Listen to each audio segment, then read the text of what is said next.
결과적으로 말씀드리면 웬만해서는 개인회생은 기각되지 않는다. 제대로 된 사무실 선택해서 사건을 맡기셨고 상담 제대로 받으셨다면 기각에 대해서는 너무 걱정하실 필요는 없다. 이렇게 말씀드릴 수 있을 것 같습니다.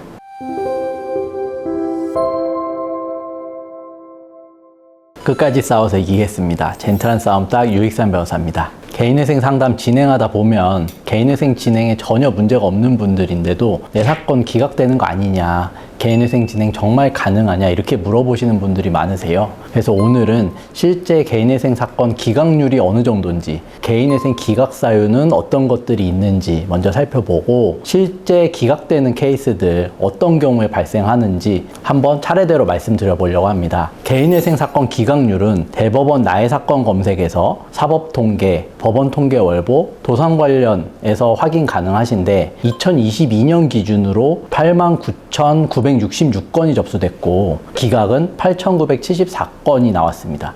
그러니까 수치적으로 보면은 9.7% 정도로 10%가 채 안 되는 수치고, 이 말은 바꿔 말하면 10건 중에 9건은 통과된다라는 겁니다. 그러니까 평균치로 계산한 거기 때문에 기각률이 높은 사무실과 높지 않은 사무실도 있을 건데 그래도 수치를 다 종합했을 때 10%가 안 된다는 거니까 대부분은 통과될 가능성이 높다라는 걸 의미한다고 볼 수 있죠. 그리고 올해 기준으로 2023년 기준으로 보면은 기각률이 더 낮아지는데요. 현재 기준 8월까지 8748건이 접수되었고 기각은 6095건입니다. 7.5% 정도 기각률이고 90% 이상의 사건이 통과된다는 건데, 사실 소송 사건하고 비교하면 소송에서는 승패가 반드시 갈릴 수밖에 없는데 회생 사건은 승패의 개념이 아니기 때문에 대부분 통과될 가능성이 높으므로 제대로 된 사무실에서 사건 진행하신다면 기각 걱정은 하지 않아도 된다, 이 정도로 말씀드릴 수 있을 것 같아요.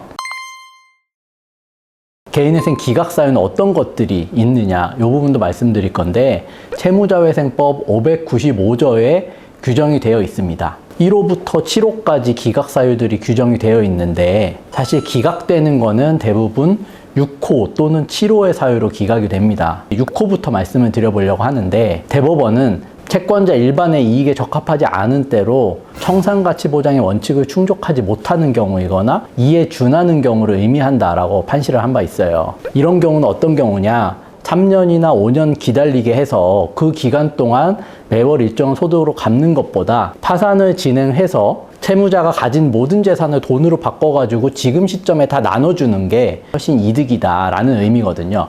이런 경우에 개인회생 절차로 진행하는 게 채권자 일반의 이익에 적합하지 않다라는 거고, 그 다음에 7호, 신청이 성실하지 않거나 상당한 이유 없이 절차를 지연하는 때라는 규정도 있는데, 신청이 성실하지 아니한 때란 대법원 판례를 마찬가지로 살펴보면 채무자가 개인회생 절차 진행에 따른 효과만을 목적으로 하는 부당한 목적으로 개인회생을 신청하였다는 사정이 인정되어야 한다. 그리고 부당한 목적으로 신청했는지는 개인회생 신청에 이르게 된 경위, 채무 규모, 발생 시기 및 사용 내역, 재산 유무, 변제계획안 등을 종합적으로 봐야 된다라는 거거든요. 구체적인 예시로 들면은 개인회생 신청 직전에 급격하게 채무가 증대되었거나 거의 100%에 이른다거나, 아니면은 개인회생 직전에 특정 지인이나 가족들한테 편파 변제를 했거나 재산을 모두 빼돌려 놨다거나, 이런 경우가 아니라면 이제 신청이 불성실한 경우로 보기도 어렵다라는 거고,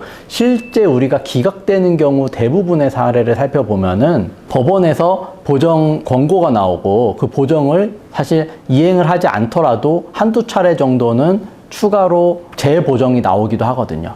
그리고 보정 서류 준비가 지연이 돼서 보정이 좀 늦어진다 하더라도 법원이 사건을 한 번에 기각하는 게 아니고 한두 차례 정도 연장 신청을 또 받아주기도 해요. 그럼에도 자료를 제때 제출하지 않기 때문에 기각하는 것이 대부분이다. 따라서 사무실에서 요청한 자료를 잘 준비하시고 사무실에서 제때 자료를 법원에 제출하기만 한다면 대부분의 사건은 기각될 가능성이 거의 없다라고 봐도 무방한 수준입니다. 결과적으로 말씀드리면 웬만해서는 개인회생은 기각되지 않는다. 그리고 기각될 만한 사건이라면 사실 사건 접수하기 전에 상담 단계에서 대부분 걸러지기 때문에 제대로 된 사무실 선택해서 사건을 맡기셨고 상담 제대로 받으셨다면 기각에 대해서는 너무 걱정하실 필요는 없다. 이렇게 말씀드릴 수 있을 것 같습니다. 그래서 오늘은 개인회생 기각 걱정하시는 분들이 너무 많아서 어떤 경우에 기각되는지를 말씀드려봤는데, 제대로 된 사무실에서 사건 진행 가능하다라고 해서 사건을 맡기셔서 진행 중이라면은 사무실 요청에 따라 서류만 잘 준비해 주신다면 기각은 크게 걱정하실 필요는 없다, 이렇게 말씀드릴 수 있을 것 같습니다. 오늘 영상 도움되셨다면 구독과 좋아요도 부탁드리겠습니다. 감사합니다.